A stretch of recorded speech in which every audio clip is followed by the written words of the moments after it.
Everyone. So today we are going to start the new chapter, that is metal and non-metal.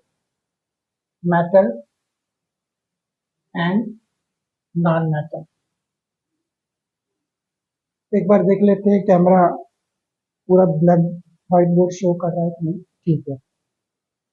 Metal and non metal. देखिए metal तो हम हमेशा अपने day to day life में use करते रहते हैं। ठीक है। मेटल से बनी चीजें, बर्तन, कॉपर वायर हो गया, लोहा हो गया, बहुत सारी चीजें मेटल्स यूज करते हैं। ठीक है। नॉन मेटल्स भी यूज करते हैं, जैसे हम सांस ले रहे हैं तो ऑक्सीजन ले रहे हैं, तो ऑक्सीजन क्या है? Non metal. ठीक है। बात करते हैं कि मेटल और नॉन मेटल। देखिए अगर हम केमिस्ट्री के पॉइंट से बात करें तो इन दोनों को हम अच्छे से कहाँ देख सकते हैं? मॉडर्न पीरियडिक टेबल के अंदर। ठीक है, जो हम आगे इस चैप्टर में डिस्कस करेंगे, जिसके अंदर 1 से 110 एलिमेंट्स से भी ज्यादा वहां पर उस पीरियडिक टेबल के अंदर दिए हुए हैं। ठीक है। मेटल सबसे ज्यादा डिस्कवर हुए हैं, नॉन मेटल्स उससे कम हुए हैं, और एक होता है मेटलॉइड। ठीक है। आपने क्लास 9 में जैसे ही पढ़ा होगा कि जो एलिमेंट्स होते हैं, ठीक है, वो तीन मतलब पार्ट्स में हम देखते हैं, मतलब ठीक है, क्लासिफाई करते हैं। एक होता है मेटल, एक होता है नॉन मेटल, और एक होता है मेटलॉइड। मेटलॉइड मेटलॉइड मतलब कि सेमी मेटल कह सकते हैं, जो मेटल और नॉन मेटल के इंटरमीडिएट में आता है। ठीक है। कुछ ऐसे मीडियम टाइप की जो प्रॉपर्टी रखता हो इन दोनों के बीच की, वो होता है मेटलॉइड। ठीक है। Metal, non metal and metalloid. अब वन बाय वन हम डिस्कस करेंगे मेटल क्या होता है, नॉन मेटल क्या होता है। ठीक है। और उसके बाद नेक्स्ट वीडियो के अंदर हम फिजिकल प्रॉपर्टीज जो क्या होती है वो डिस्कस करेंगे। उसके बाद पीरियडिक टेबल हम पढ़ेंगे। चलिए पहले बात करते हैं मेटल्स की। मेटल्स की मेटल्स क्या होता है? मेटल्स मतलब, अब देखो केमिस्ट्री के अकॉर्डिंग क्या होता है, मेटल मतलब इलेक्ट्रोपॉजिटिव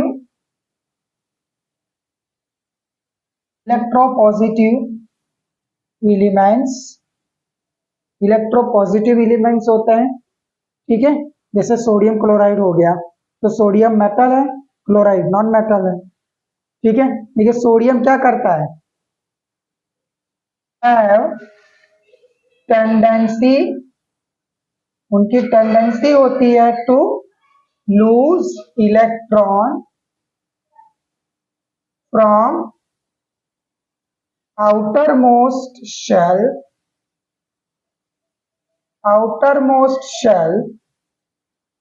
and convert, या लिख सकते हैं and form पॉजिटिव आयन। ठीक है, पॉजिटिव आयन। ठीक है। Outermost shell. ठीक है। जैसे आपने पढ़ा होगा कि जो मेटल्स होते हैं उनकी एटॉमिक स्ट्रक्चर के अंदर जो बाहर की जो शेल्स होती हैं उसके अंदर जो इलेक्ट्रॉन्स होते हैं वो लूज करता है। ठीक है। जैसे हम वन बाय वन डिस्कस करेंगे। आउटर मोस्ट शेल का मतलब वैलेंसी भी होती है। ठीक है। या वैलेंस शेल कह सकते हो। वैलेंस शेल मतलब कि जहां से इलेक्ट्रॉन्स का जाना आना लगा रहता है। ठीक है, वो होता है वैलेंस शेल। अब जैसे मेटल की बात करते हैं तो मेटल में क्या होता है कि उसके मेटल के जो आउटर मोस्ट इलेक्ट्रॉन्स होते हैं उसको क्या करता है, वो लूज करता है। ठीक है। जैसे हम बात करते हैं सोडियम की। ठीक है, सोडियम की Na। ठीक है। सोडियम का फॉर्मूला क्या होता है, कॉन्फ़िगरेशन 281। ठीक है। वैसे लिखते हैं 1s2 2s2 2p6 3s1 होगा। ठीक है। देखो 2 इन दोनों को साथ में लिखते हैं, 6 और 2 8 और 1 2 8 और 1, ये हो गया। ठीक है। लेकिन क्योंकि हम पढ़ने के दौरान हम हमेशा इसी फॉर्म में लिखते हैं, इसलिए हमें ताकि अच्छे से समझ में आ सके। इलेक्ट्रॉनिक कॉन्फ़िगरेशन सबसे ज्यादा याद रखना है, क्योंकि आगे जाके 11th 12th के अंदर इलेक्ट्रॉनिक कॉन्फ़िगरेशन के बेस पे एमसीक्यूज भी पूछे जाते हैं। ठीक है। ये एलिमेंट है तो इसका इलेक्ट्रॉनिक कॉन्फ़िगरेशन क्या है। ठीक है। तो जब हम पीरियडिक टेबल पढ़ेंगे तो मैं समझाने की कोशिश करूंगा कि किस तरह से आपको तैयार करना है, इलेक्ट्रॉनिक कॉन्फ़िगरेशन कैसे याद रखना है, एटॉमिक नंबर कैसे याद रखना है, ठीक है, सारी चीजें डिस्कस करेंगे। चलिए सोडियम की बात करते हैं। तो सोडियम का जो फॉर्मूला होता है, मतलब कॉन्फ़िगरेशन होता है, वो 281 होता है, ठीक है। यानी अब जो 1 जो है वो लास्ट में मैंने लिखा हुआ, इसका मतलब सोडियम का जो वैलेंस शेल है या आउटर मोस्ट शेल है, उसके अंदर कितना इलेक्ट्रॉन हुआ है? एक ही है।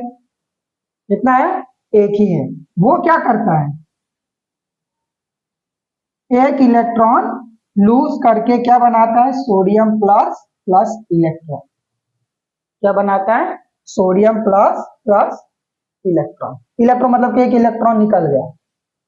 अब क्योंकि यहाँ 281 इसकी कॉन्फ़िगरेशन है, आउटर मोस्ट शेल में एक इलेक्ट्रॉन था, वो उसने लूज कर दिया, क्योंकि वो प्रॉपर्टी है मेटल की। तो आगे जाके क्या बन जाएगा? 28। अगर मैं इसकी कॉन्फ़िगरेशन लिखूंगा तो क्या होगा? 1s2 2s2 2p6 3s1।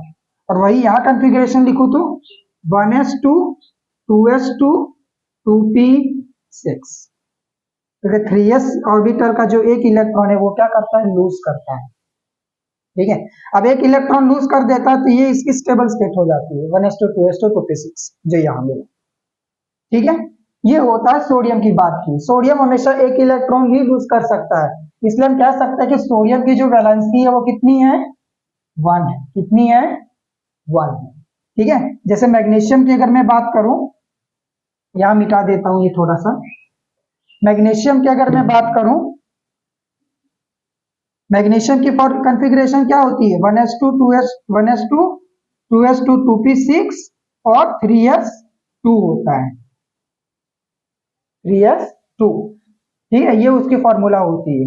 2s2 2p6 में 6 और 2 8, इसको साथ में लिखते हैं, ठीक है। वो अच्छे से इजीली हम लिख पाए, याद रह जाए इसलिए। 282 होता है। अब इसके अंदर से ये क्या करेगा? मैग्नीशियम की कितनी टेंडेंसी है लूज करने की? इलेक्ट्रॉन 2। तो कितना लूज करेगा? कितना लूज करेगा? मैग्नीशियम आगे जाके क्या करेगा? 2 इलेक्ट्रॉन लूज करेगा। और ये 2 इलेक्ट्रॉन हम पीछे लिख दे रहे हैं। मैग्नीशियम आगे जाके मैग्नीशियम +2 में कन्वर्ट हो रहा है, 2 इलेक्ट्रॉन निकाल दे रहा है, तभी तो +2 में हो रहा है ना। अब यहां इसकी कॉन्फ़िगरेशन लिखें तो क्या होगा? 2 8। इसकी कॉन्फ़िगरेशन लिखो मैग्नीशियम की, क्या होगी? 1s2 2s2 2p6 3s2। और वही यहां लिखना हो तो 1s2 2s2 2p6, ठीक है। 2s2 2p6 यानी 6 2 8 ये, और 3s में तो कुछ है ही नहीं, तो 1s2 2s2 2p6, ठीक है। ये मैग्नीशियम +2 की हो गई, 2 इलेक्ट्रॉन इसने रिमूव कर दिया। इसके मैग्नीशियम की अगर हम बात करें तो वैलेंसी कितनी होगी? 2 होगी, ठीक है। तो मेटल्स हम उसी को कहते हैं जिसके अंदर से इलेक्ट्रॉन्स वो लूज करता हो। उसके एटॉमिक स्ट्रक्चर के अंदर जो आउटर शेल होती है, उसका जब एटॉमिक स्ट्रक्चर हम पढ़ते हैं तो आउटर शेल में जितने भी इलेक्ट्रॉन्स होते हैं वो लूज करता है, ठीक है। जितना वो लूज करता है उस हिसाब से हम कहते हैं कि वो मेटल है, और वो पॉजिटिव आयन में कन्वर्ट हो जाता है, ठीक है। समझ में आ गया? एल्यूमिनियम की बात करें तो भी आप लिख सकते हो, ठीक है। एल्यूमिनियम की क्या लिखेंगे? एल्यूमिनियम एल्यूमिनियम का क्या होगा? 1s2 2s2 2p6, ठीक है, 2 8 और 3s2 और 3p1, ठीक है। ये होगा 2 2 8 और 3, ये होगा। तो 2 8 और 3, इसके अंदर लास्ट और भी जो इलेक्ट्रॉन वैलेंस शेल में कितने इलेक्ट्रॉन्स हैं? 3 इलेक्ट्रॉन्स होते हैं, ठीक है। इसको थोड़ा ऑकवर्ड हो जाएगा, बेटर है कि आप इसको इसी तरीके से लिखें तो अच्छे से याद रहेगा, ठीक है। याद रख लीजिए क्योंकि हर जगह ये कॉमन चीजें हैं जो कॉन्फ़िगरेशन आपको याद रखने के लिए होती है, तो इसको रख लीजिए या जैसे भी कर लीजिए। एल्यूमिनियम आगे जाके क्या करता है? क्योंकि वैलेंस शेल में 3 इलेक्ट्रॉन है, तो आगे जाके वो रिलीज कर देगा और बन जाएगा एल्यूमिनियम +3, ठीक है। 3 इलेक्ट्रॉन निकल जाएगा तो यहाँ इसकी कॉन्फ़िगरेशन हो जाएगी 2 8, क्योंकि 3 निकल गया, और पीछे हम लिख देंगे 3 इलेक्ट्रॉन क्योंकि वो निकल रहा है, वैलेंसी इसकी बात करें तो कितनी होगी, वैलेंसी इक्वल्स टू 3। ठीक है, ऐसे बहुत सारे एलिमेंट्स होते हैं। और हाँ, एक चीज और मैं बोलना भूल गया कि मेटल्स के अंदर हमेशा वैलेंस शेल के अंदर 1, 2 या 3 उनके आउटर मोस्ट शेल के अंदर इलेक्ट्रॉन्स होते हैं। आउटर मोस्ट शेल के अंदर मेटल्स के अंदर या तो 1 इलेक्ट्रॉन होगा, या तो 2 होगा, या तो मैक्सिमम 3। ठीक है, उससे ज्यादा नहीं होता। बात करते हैं नॉन मेटल्स की। ठीक है, नॉन मेटल्स की बात करें, वैलेंसी आपको पता चल गया, जो आउटर मोस्ट इलेक्ट्रॉन के अंदर, आउटर मोस्ट शेल के अंदर जो इलेक्ट्रॉन्स होते हैं, जो लूज करने के लिए होते हैं और पॉजिटिव आयन में कन्वर्ट होता है, वो नंबर ऑफ इलेक्ट्रॉन्स को हम क्या कहेंगे, वैलेंसी कहेंगे उसकी। ठीक है, जैसे यहाँ 2 है तो इसकी वैलेंसी क्या है, मैग्नीशियम की वैलेंसी 2 है। ठीक है, तो वैलेंसी की अगर डेफिनेशन लिखना हो क्या लिखेंगे, the number of electrons, metals की अगर हम बात करें तो which lose electron from their outermost shell और फ्रॉम वैलेंस शेल, जो बोल रहा हूं, to form electropositive ion, क्योंकि आयन बन जाएगा, इस they are called valency, is called valency of that metal. जितने इलेक्ट्रॉन्स रिलीज हो रहे हैं, लॉस हो रहे हैं वैलेंस शेल से, वो इलेक्ट्रॉन्स की संख्या जो होती है वो उस मेटल की वैलेंसी होती है। ठीक है, चलिए अब हम बात करते हैं नॉन मेटल। इतनी ही चीजें लिखनी है, ज्यादा एक्सेसिव इंफॉर्मेटिव लिखने की जरूरत नहीं है। बोर्ड में अगर पूछा जाए तो जितना पूछा जाए उतना ही लिखना है। ठीक है, अपने आप का लिपापोती ना करें तो अच्छा ही है। नॉन मेटल की बात करते हैं, तो नॉन मेटल जो होता है उसकी वैलेंस शेल के अंदर कितने इलेक्ट्रॉन्स हो सकते हैं, 4, 5, 6 और 7। ठीक है, बात खत्म, इतने इलेक्ट्रॉन्स हो सकते हैं। लेकिन मेटल के अंदर इलेक्ट्रॉन्स लूज होते थे, नॉन मेटल क्या करेंगे, वो इलेक्ट्रॉन्स एक्सेप्ट करेंगे। ठीक है, अगर इसकी डेफिनेशन लिखना हो क्या लिखेंगे, द इलेक्ट्रो, वो पॉजिटिव था तो ये क्या होगा, electronegative elements, the electronegative elements which have tendency to accept electron, electron accept करके वो क्या बनेगा, to form negative ion, to form negative ion. उसके बाद क्या लिखना है, the valencies of non metals are 4, 5, 6 and 7। इतना लिखने के बाद आपको उसके एग्जाम्पल लिखने हैं। ठीक है, समझ में आ गया। नेगेटिव आयन बनता है इलेक्ट्रॉन एक्सेप्ट करके। अगर मेटल और नॉन मेटल का कंपाउंड बना रहे हैं तो मेटल जो लूज करेगा वही इलेक्ट्रॉन को क्या करेगा, नॉन मेटल एक्सेप्ट कर लेगा। ठीक है, जैसे सोडियम क्लोराइड है तो सोडियम क्लोराइड के अंदर सोडियम एक इलेक्ट्रॉन निकालता है और वही इलेक्ट्रॉन क्लोराइड ले लेता है और दोनों के बीच में आयनिक बॉन्ड बन जाता है और एक कंपाउंड बन जाता है जिसको हम नमक कहते हैं। ठीक है, बेस्ट एग्जांपल सोडियम क्लोराइड। यहां पर हम बात करेंगे एग्जांपल के अंदर, इतना लिख दिया हो तो ठीक है। अभी हम बात करते हैं इसके एग्जांपल में। चलो भाई, नॉन मेटल के अंदर एग्जांपल बेस्ट होता है क्लोरीन। ठीक है, क्लोरीन होता है। क्लोरीन की कॉन्फ़िगरेशन क्या होती है, 2, 8, 7। ठीक है, 2, 8, 7 क्लोरीन। अब ये क्लोरीन माइनस यहां नहीं लिखना, माइनस जब आगे बनेगा तब। क्लोरीन क्या करेगा कि क्लोरीन की कैपेसिटी है कितनी एक्सेप्ट करने की, इलेक्ट्रॉन 1 मैक्सिमम, मतलब कि क्लोरीन कितना इलेक्ट्रॉन एक्सेप्ट करता है, 1 इलेक्ट्रॉन। 1 इलेक्ट्रॉन एक्सेप्ट करके वो बनाएगा क्लोरीन माइनस। माइनस मतलब 1 ही इलेक्ट्रॉन है, 1 इलेक्ट्रॉन उसने क्या किया, एक्सेप्ट किया। ठीक है, और यहां पर क्योंकि 1 इलेक्ट्रॉन एक्सेप्ट किया तो 7 का यहां क्या हो जाएगा, आउटर मोस्ट, यही तो आपकी वैलेंसी है, उसके अंदर वो 1 इलेक्ट्रॉन एक्सेप्ट कर रहा है तो यहां क्या बनेगा, 2 और 8 और 8। यहां पर क्लोरीन की वैलेंसी कितनी होगी, 1। ठीक है, जैसे कि एग्जांपल लेते हैं ऑक्सीजन।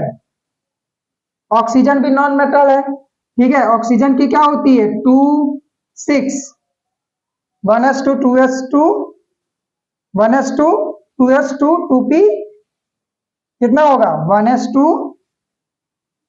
2s2 2p4 होगा, है ना। 4 + 2 6 और ये 2, तो 1s2 2s2 2p4। ऑक्सीजन कितने इलेक्ट्रॉन एक्सेप्ट करता है 2 इलेक्ट्रॉन, ठीक है। उसकी वैलेंसी कितने इलेक्ट्रॉन एक्सेप्ट करता है वो 2 इलेक्ट्रॉन। 2 इलेक्ट्रॉन एक्सेप्ट करके वो क्या बनाता है O2 माइनस, O2 माइनस लिखना है, कई लोग -2 लिख देते हैं, ये मूर्खाई मत कीजिएगा, ठीक है। 2 इलेक्ट्रॉन एक्सेप्ट करके वो 2 माइनस ऊपर लिख देंगे, और क्योंकि यहाँ पर 6 इलेक्ट्रॉन थे उसमें 2 बढ़ गए तो यहाँ हो जाएगा 2 8। इसकी वैलेंसी की बात करें तो कितने होगी 2, ठीक है। नाइट्रोजन की अगर हम बात करें, नाइट्रोजन भी नॉन मेटल है। नाइट्रोजन की क्या होती है वैलेंसी 2 5, यानी 1s2 2s2 और 2p3 होगा, है ना। 1s2 2s2 2p3 होगा, ये 2 और इन दोनों को मिला के 5। तो नाइट्रोजन कितने इलेक्ट्रॉन एक्सेप्ट करता है 3 इलेक्ट्रॉन। 3 इलेक्ट्रॉन एक्सेप्ट करता है तब वो स्टेबल होता है और आगे जाके क्या बनाएगा N3 माइनस, N3 माइनस। यहाँ 2 5 है, 3 इलेक्ट्रॉन वैलेंस शेल में ऐड होंगे तो 5 + 3 8, तो यहाँ भी 2 8 बन जाएगा। यहाँ वैलेंसी की बात करें तो कितनी होगी नाइट्रोजन की 3 होंगी, ठीक है। यहां तक रखते हैं, यहां तक समझ लीजिए नॉन मेटल डेफिनेशन। वैलेंसी कितनी हो सकती है 4 5 6 7, जिसके अंदर इलेक्ट्रॉन्स ऐड हो सकते हैं, ठीक है। ये वैलेंसीज के अंदर इलेक्ट्रॉन्स ऐड हो सकते हैं, मतलब कि इतनी वैलेंसी के अंदर वो एक्सेप्ट करते हैं। क्लोरीन 1, ऑक्सीजन 2 3, मतलब सॉरी 4 5 6 7 जो है वो उसकी वैलेंस इलेक्ट्रॉन्स में वैलेंस शेल के अंदर इलेक्ट्रॉन्स होते हैं, ठीक है। जैसे 6 7 5, ठीक है, थोड़ा उल्टा बोल गया। तो ये हो गया क्लोरीन ऑक्सीजन और नाइट्रोजन जो नॉन मेटल की तरह नॉन मेटल है, और उनके अंदर इस टाइप की कॉन्फ़िगरेशन या वैलेंस शेल्स इस तरह से मतलब उसकी वैलेंसी हम पता लगा सकते हैं, ठीक है। तो आज के लिए इतना रखते हैं, नेक्स्ट वीडियो के अंदर पढ़ेंगे physical properties of non metals and metals, ठीक है। चलिए मिलते हैं नेक्स्ट वीडियो के अंदर, गुड डे।